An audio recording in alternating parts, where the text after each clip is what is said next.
Thank you for choosing our Patio Heat channel. I'm Steve. We provide tips and information to extend the enjoyment of your patio project. Our videos give you a knowledgeable overview prior to investing in your outdoor heating equipment.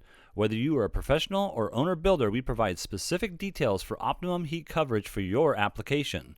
Post a comment or question, or for developed visual designs, send your request into designs@patioheat.com. We're here to work with you. For over 30 years, patio heating is the bedrock of our business, expressing what works best. Now let's get heating. All right, so let's look into the overall dimensions that we have here. So overall dimensions I have is about 21 foot 6 inches from inside edge to inside edge of these support beams. And I have a section over here, 8 foot from the outer edge of the support to the wall. I have a ceiling height of about 10 feet 1 inch. Over here we have the section that's about 14 foot 10 and 1/2 of a foot. And over here we have 10 foot 11. I think that's pretty much about it. There is a fan in this section over here. I have it at a 5 foot diameter, and I have it dropped down approximately 18 inches from the ceiling. You can see there's also some ceiling lights that are recessed into the top here, and I think that's about it. This is a sliding door, I believe, as well as this side over here, and there's a door that swings into the residence itself. All right, so let's go into some of the recommendations. I'm going to first go into one recommendation that was already given to this particular client in reference to where to position 2 of the units. And so what I saw on the plan that was not specific in the fact that there was a measurement, it looked like it was centered within this doorway over here. So I kind of placed it over there. Now what I didn't like is the, obviously the coverage of this position here. I'm going to show you from the window over here. But the position of the coverage just is covering one small section of this seating position. Also, not knowing exactly where the positions truly are within regards to how far away from this wall to the center of the heater. Let's go ahead and look at if we push these heaters over slightly. So I'm going to just move them, approximately 12 inches to the right here. And you can see now we're into the potential combustible area of that.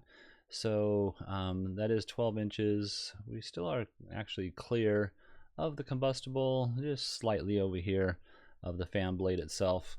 And that's if the fan blades are combustible. If these are steel fan blades that surround this area, then this is fine, 12 more inches in. And again, we can see that the coverage is, I'm going to take off the top here so you can see this a little bit better.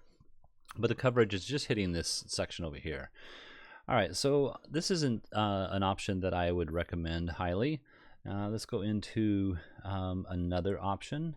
So I'm going to turn that off and look at,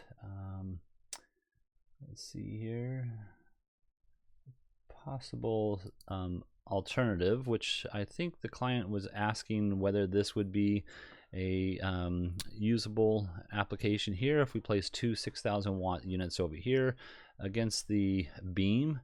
So if we turned on the ceiling again, you can see that I have these at 30-degree tilts.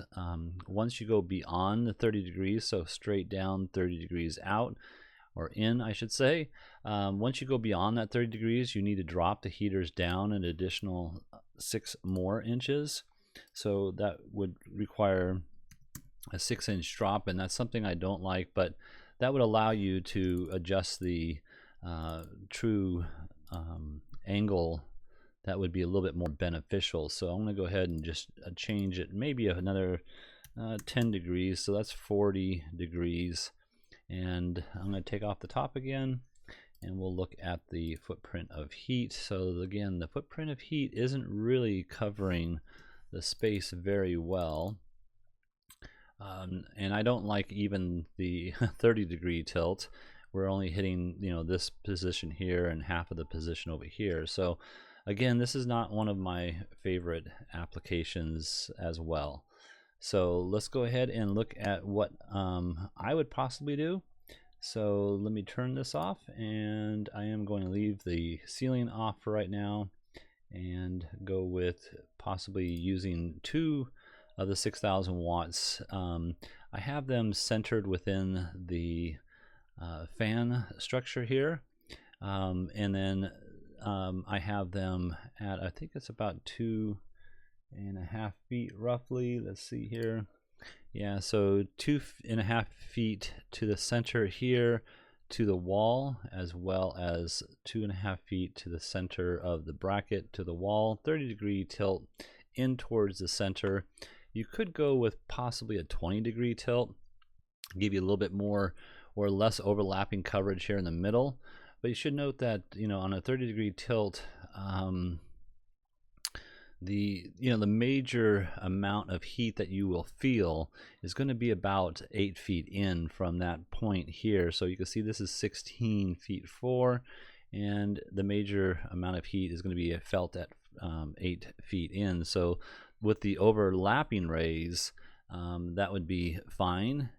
Again, a 20-degree tilt might be just as well. Let's go ahead and just try that out real quick so we can see what that works like. And let's see if we can pull this in here, and we're going to change it again to a 20-degree tilt.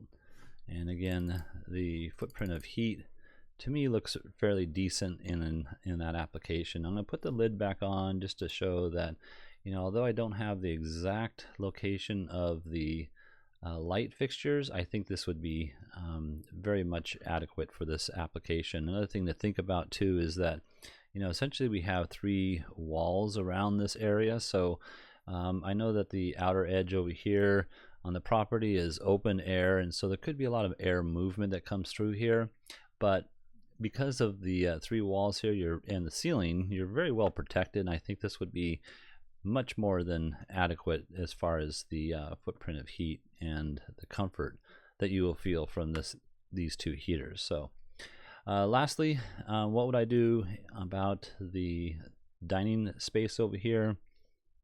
Then I would probably just add an additional unit, kind of like what we showed over there. However, I have this at a 20-degree tilt and pointed in towards the center, and I have it centered within this total span of the wall from this point here to this point here. And you can see that, you know, if you're sitting over here, you're not going to be 100% heated, nor will you over here.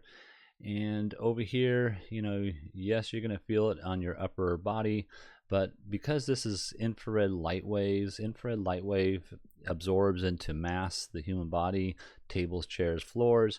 Your lower section of your body is going to be underneath the table, so you're not going to feel the 100% warmth of this output on this inner edge of the seating position, but I think this would be fairly decent here. So I think that's about it. If you have any questions, or if you like our video, please hit that like button. It really helps us in creating our drawings, and I appreciate that very much. Also, if you're looking to get assistance, send your request into designs@patioheat.com. I'm Steve. Please tap that like button, like I said, and I really appreciate you doing that. Thank you so much. Have an excellent day.